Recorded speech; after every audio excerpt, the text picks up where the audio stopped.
জনগণের একটা টাকার উপরে আমরা হাত বসাবো না। আল্লাহ যেন সীমিত হালাল রুজির মাধ্যমে আমাদেরকে এই দুনিয়ায় সম্মানজনকভাবে চলার তৌফিক দান করেন। আমরা কথা দিচ্ছি, যদি আল্লাহ আমাদেরকে সরকার গঠনের সুযোগ দেন, আমরা ছাতাবাসদের অস্তিত্ব বাংলাদেশের ৫৫,০০০ বর্গ মাইলের উপর সহ্য করব। মহান আল্লাহ যদি আমাদেরকে সুযোগ দেন, সর্বপর্যায়ের দুর্নীতিকে মাটির নিচে আমরা গেড়ে দেওয়ার চেষ্টা করি। ভয় পেও না ছাতাবাস, ভয় পেও না তোমরা যারা দুর্নীতি করো, তোমরা এই দেশের মানুষ। ইনশাআল্লাহ আমরা তোমাদের হাতেও সমানের কাজ এবং রুজি তুলে দেব ইনশাআল্লাহ। তোমরাও সেদিন গর্বের সাথে বাংলাদেশে বসবাস করবা। তোমাদেরকে অপমানিত করা হবে না, কারণ এই দেশকে আমরা ভালোবাসি, এদেশের মানুষকে আমরা ভালোবাসি। তোমরাও সেই মানুষের অংশ। হয়তো বা লোকের বশবর্তী হয়ে তোমরা কিছু খারাপ কাজ করে ফেলেছ, আল্লাহর দরবারে তওবা করবা, যার হক তার ফেরত দেবা, আর এরপরে ভালো হয়ে চলবা ইনশাআল্লাহ। আকিজ নিয়ে এলো বিশ্বমানের বেবি ডাইপার মাম্মাম, কটন সফট ম্যাটেরিয়াল, বাবুকে দেবে র্যাশ ফ্রি সুপার কমফোর্ট। আমরা কথা দিচ্ছি, বিচার আর টাকার বিনিময়ে বিক্রি হবে না। ন্যায় বিচার সকলের জন্য নিশ্চিত করা হবে। তার পেশা কি, বয়স কি, ধর্ম কি, আদালত এটা দেখবে না। আদালত দেখবে সে একজন ক্ষতিগ্রস্ত মানুষ কিনা, সে মজলুম কিনা। যদি এবং মজলুম হয়, আদালত অবশ্যই তার পক্ষে রায় দেবে। আদালত দেখবে না কে প্রেসিডেন্ট আর কে প্রধানমন্ত্রী আর কে মন্ত্রী আর কে এমপি। আদালত দেখবে তিনি অপরাধ করেছেন কিনা। যদি তিনি অপরাধ করেন, প্রেসিডেন্ট হলেও তিনি অপরাধী, তারও বিচার হবে। আমি আমাদের দিকে খাড়া চোখ, তাজা চোখ রাখার জন্য আপনাদেরকে বলব, আমরা যদি সত্য থেকে হেলে যাই, আমাদেরকেও ছাড় দেবেন না। বিশেষ করে সাংবাদিক বন্ধুদেরকে অনুরোধ করব, আপনারা ওয়াচটা আমাদেরকে অত্যন্ত তীর্যকভাবে দেখবেন। তবে আপনাদের কাছে আমাদের অনুরোধ, সাদাকে সাদা বলবেন, কালোকে কালো বলবেন। সাদার গায়ে কোনো কালো প্রলাপ লাগাবেন না এবং কোনো কালোকে গোপন করবেন না। তাহলে এই দেশ ভালো চলবে এবং আপনাদের অবদানের জন্য দেশবাসী আপনাদের কাছে কৃতজ্ঞ থাকবে। আমরা মিডিয়াকে সেই জায়গাটায় দেখতে চাচ্ছি। প্রিয় দেশবাসী, বগুড়ার জন্য কিছু কথা ছিল, আমরা জনসভায় বলে এসেছি। দোয়া করেন যে কথাগুলো বলেছি আমরা যেন রক্ষা করতে পারি। বিপুল সংখ্যক মায়েরা এখানে এসেছে। ঘর থেকে সাদা বের হওয়ার সময় না, এই সময় দুপুরের খাবার ঘর সামাল দেওয়ার সময়। তারা আল্লাহ তাআলার ভালোবাসা এখানে চলে এসেছেন। মহান মাবুদের দরবারে দোয়া করি, হে আল্লাহ, যারা তোমার ভালোবাসায় ঘর থেকে বের হয়ে এখানে এসেছেন, তুমি মেহরবানি করে তাদেরকেও ভালোবাসো, আমাদের সকলকে ভালোবাসো। আমরা দেশকে একটি ভালোবাসা এবং পারস্পরিক সম্মানের দেশ হিসাবে আমরা গড়ে তুলতে চাই।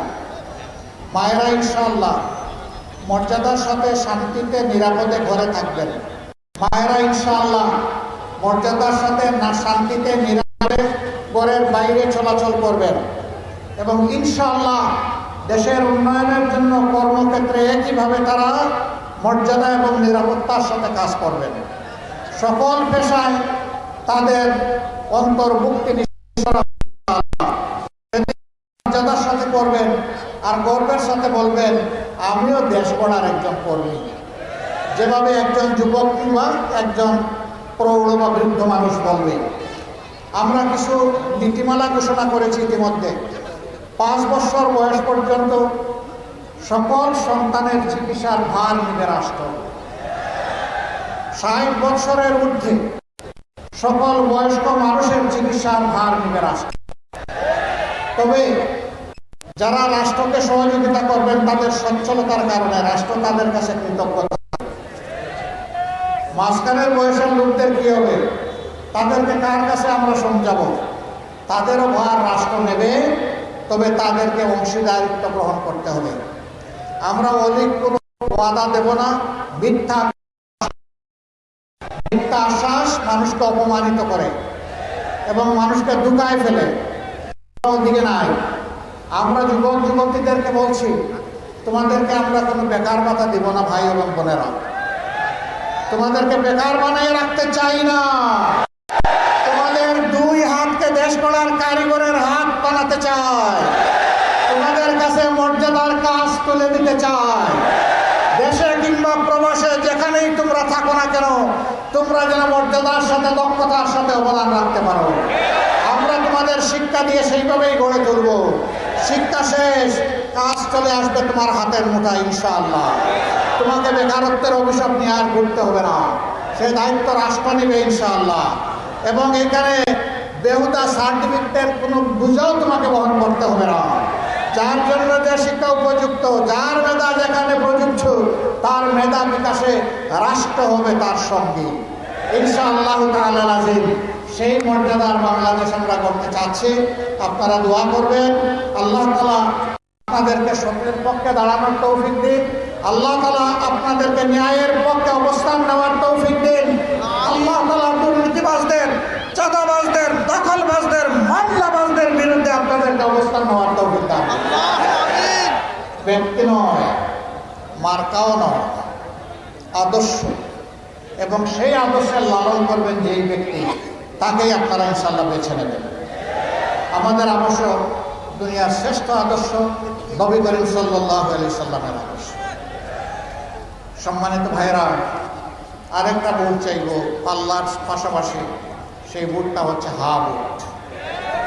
এই হা বুটে ভোট দেওয়ার মানেই হচ্ছে যত 15.5 বছরে জালিমের হাতে যারা শহীদ হয়েছেন তাদের প্রতি সম্মান দেখানো।